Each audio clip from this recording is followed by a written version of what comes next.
Hello, everybody, and welcome back to another episode of the PowettPlay Podcast. As always, it's me, John and Shannon. I'm joined by Kieran Powell. How are you, Kai?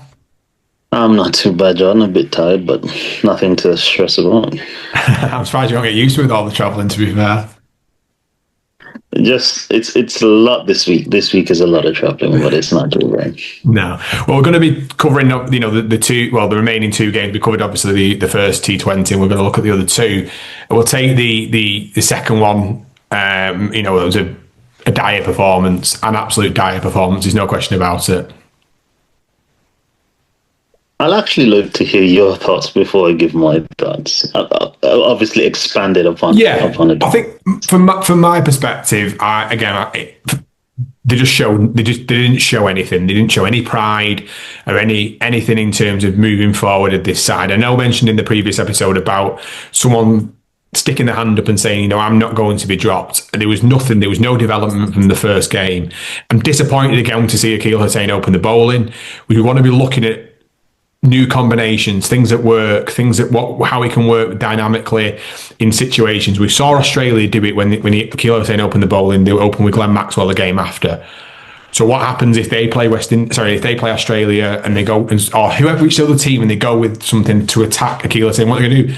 They change again. They've got to be thinking, I thought, from a batting perspective, again, nobody stood up, nobody did anything. The way that they started the game was slow. There was no sort of intent there to rotate the strike, and it obviously highlighted that with the way they went about. I was gutted. I felt very disappointed, and I felt like he was poorly managed in the Zishan Matara. He bowled one over, and before that last ball of the over, when he went for four, I knew he was going to bowl a flatter, quicker one, because I could tell from an inexperienced leg spinner that he was going to go with that, and I just felt that he just felt so one-dimensional and it just lacked everything. I'll let you go now.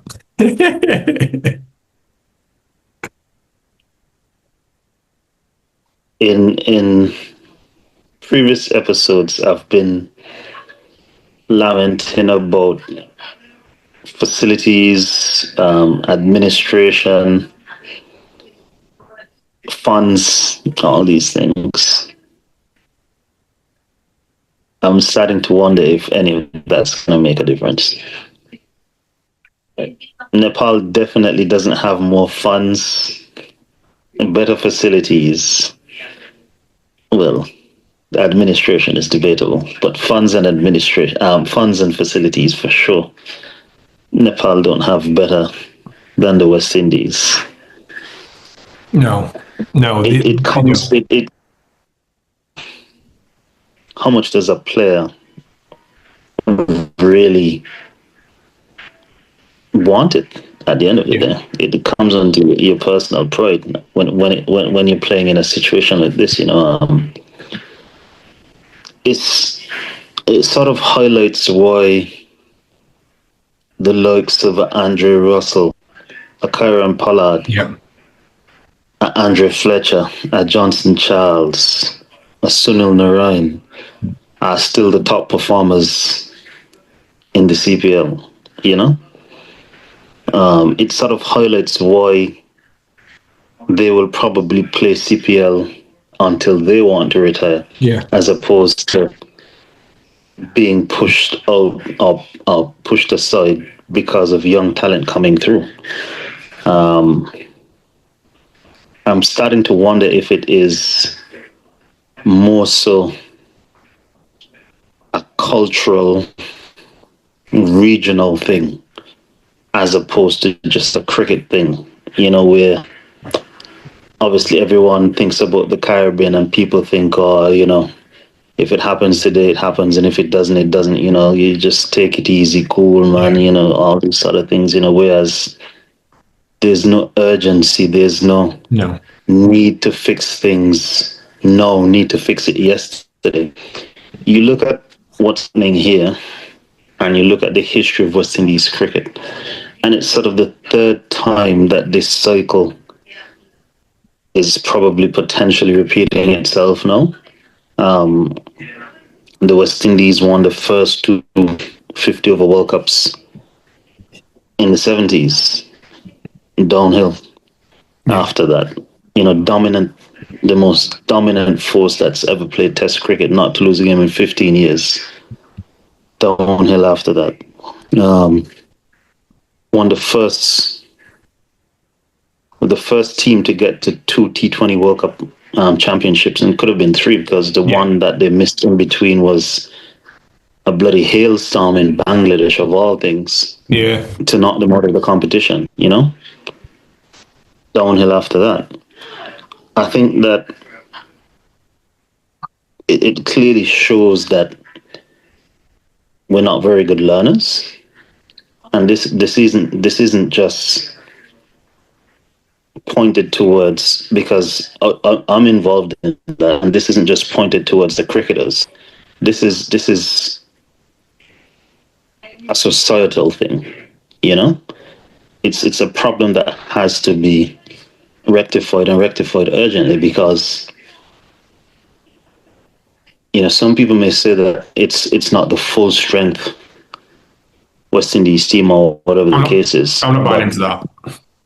I'm definitely not subscribing to that, because these are essentially your next best set of players available to you.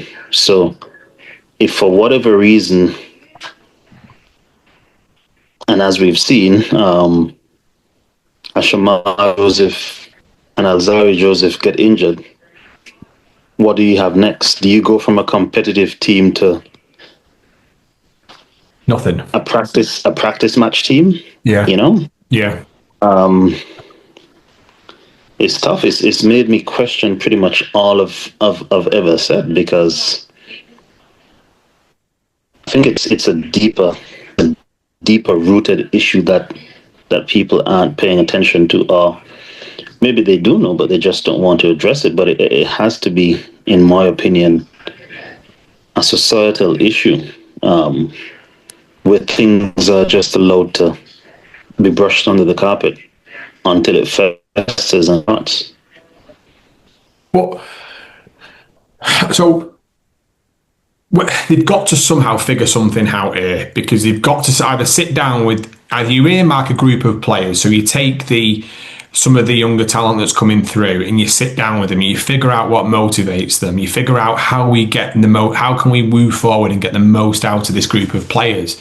And if it does become a thing where it's a societal thing, then they're going to have to make some changes towards making sure that this works and this gets sorted, because otherwise, as we touched upon in the last episode, Cricket West Indies may be no more, and it might become a minnow of cricket across the globe.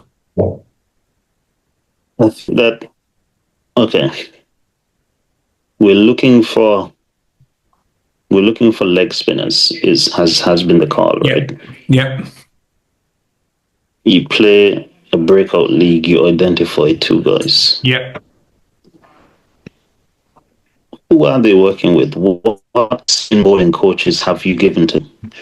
You're looking for left arm seamers. What seam bowling coach do you have present and available to develop these seamers that you've identified? Otis Gibson is on this current tour. Would it be such a far-fetched idea to pay him out of whatever contract he has with whoever he has?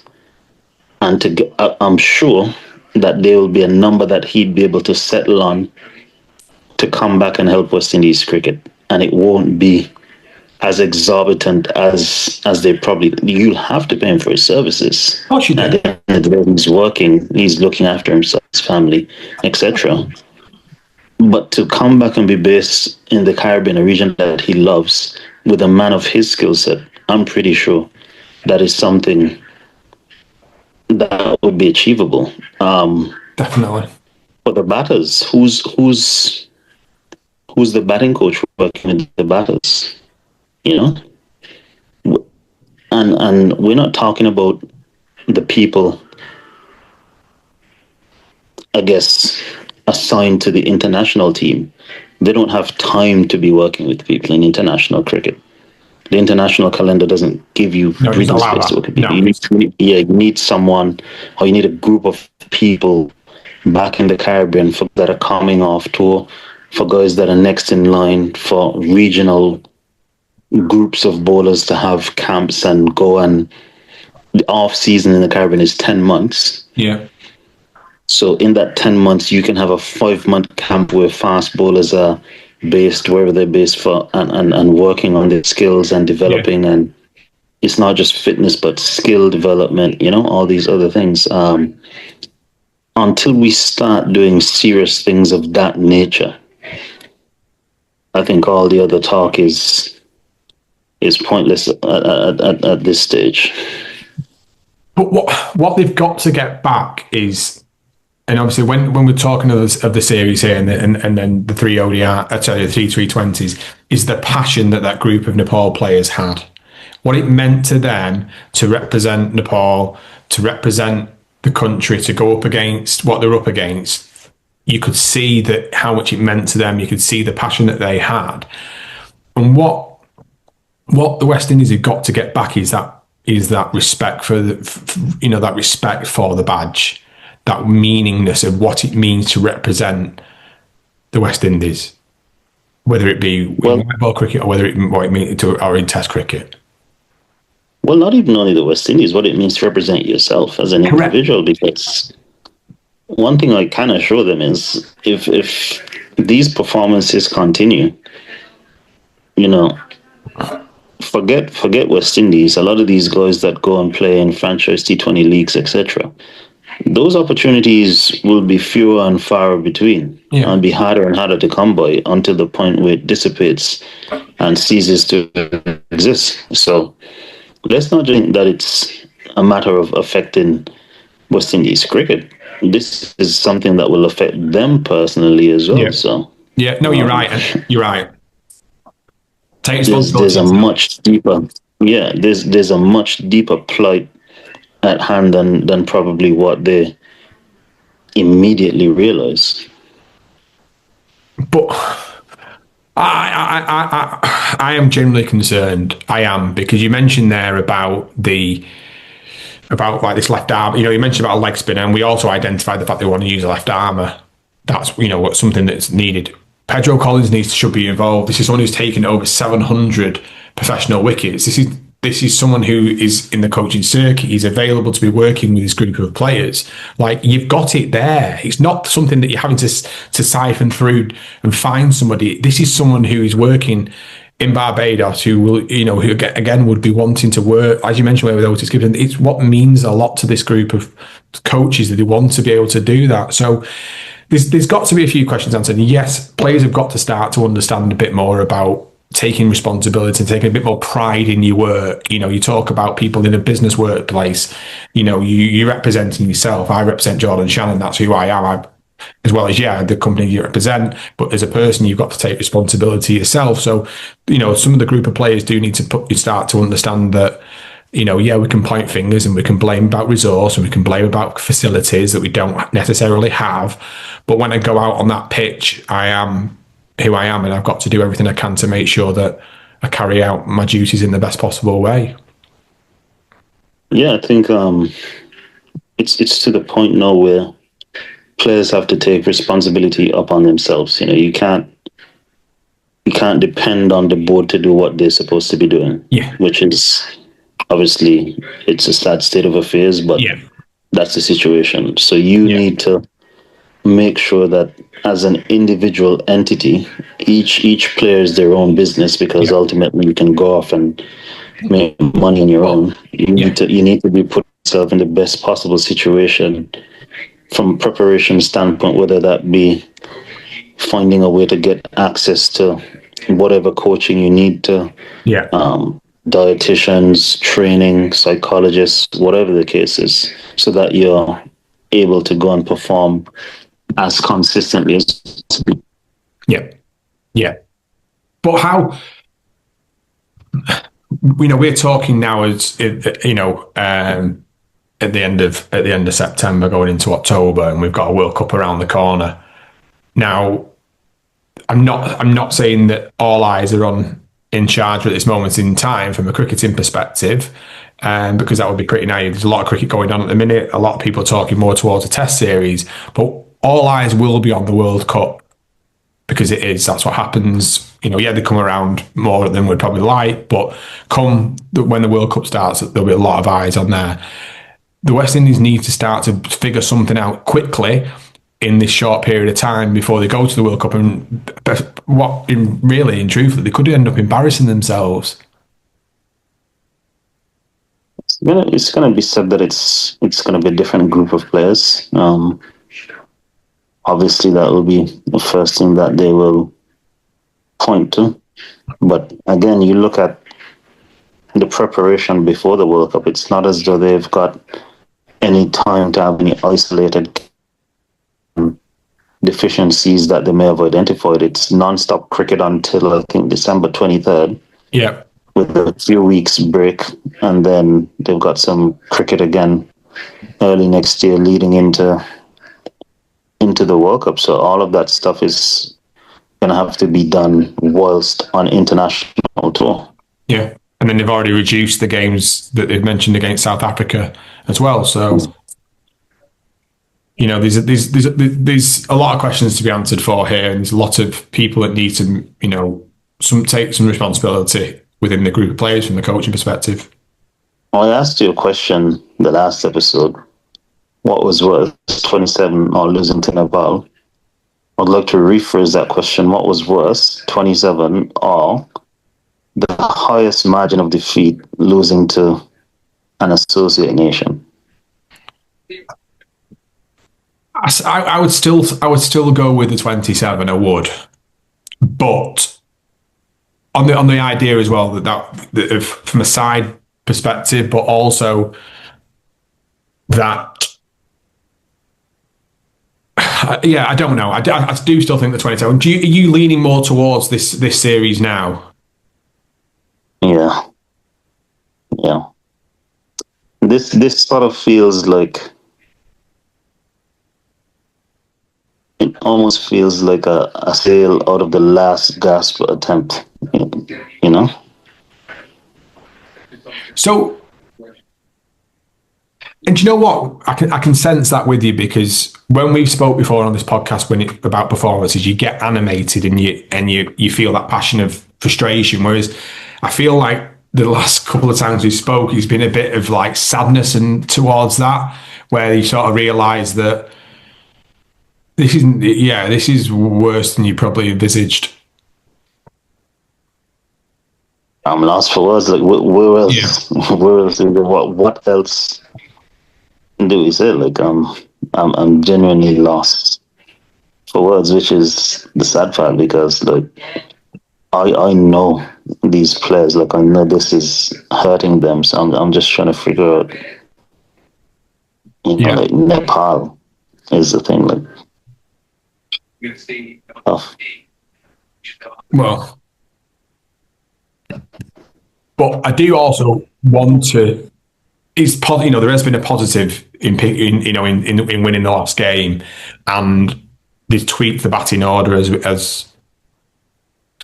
I highlighted at the very start of the show. Obviously, in the second game with Jewel and Karmaz, it just didn't seem to get going at all. But obviously with Django and Akeem, because it's gone well and it's worked. So I like that they have tweaked it and been a bit more proactive with changing that, and they have won this game, and hopefully it'll help build a little bit of momentum.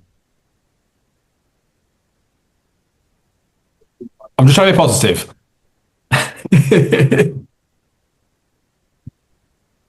The thing is, winning a game here, is that a positive, or is that should have been expected, right?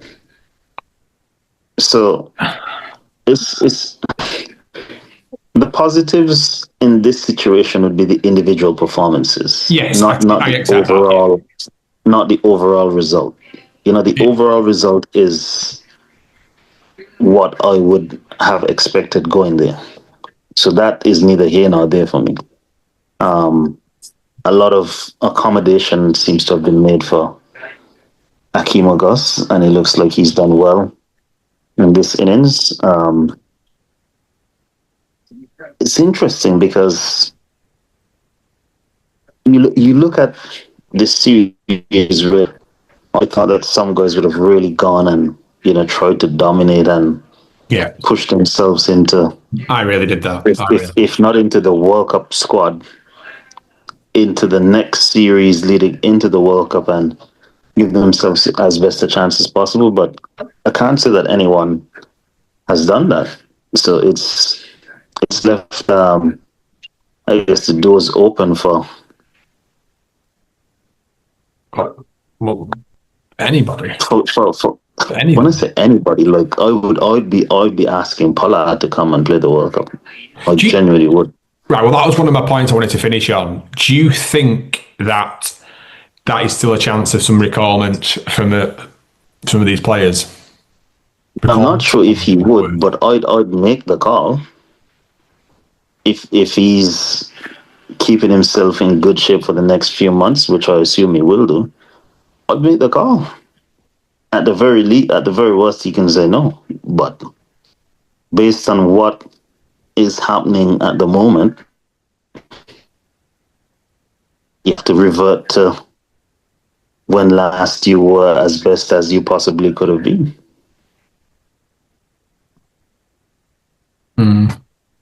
What about Tapuran? Well, we know he won't accept that call, so that'll be a wasted phone call. It's an interesting point that you make, and it crossed my mind, and that's why I was going to bring it up towards the end, because you start to think about the greater detriment it could have going into World Cup. And as I mentioned, I know it's going to be changing the sides and different leaders. But as you mentioned as well, the volume of games that they're going to have between now and then anyway, will it work? But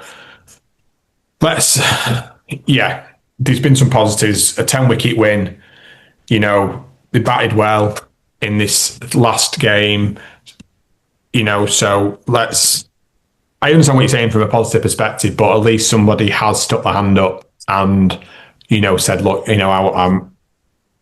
taken some responsibility.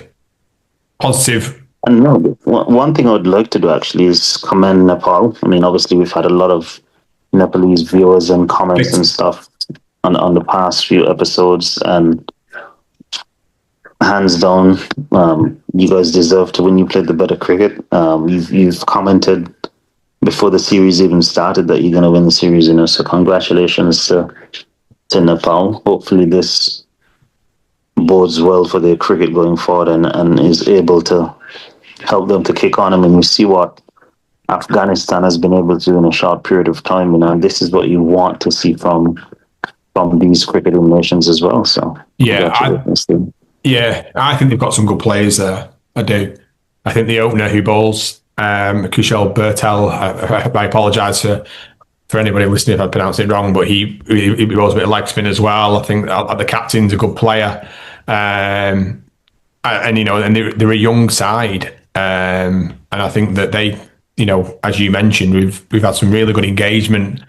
People getting, commenting and liking our channel, which we really do appreciate. But I think for me moving forward, I'll definitely be keeping an eye on some of these group of players because they've got some talent there within that group. And as I mentioned weeks ago, that Stu will get that side in good working order and they'll be working hard. That's one thing's for certain.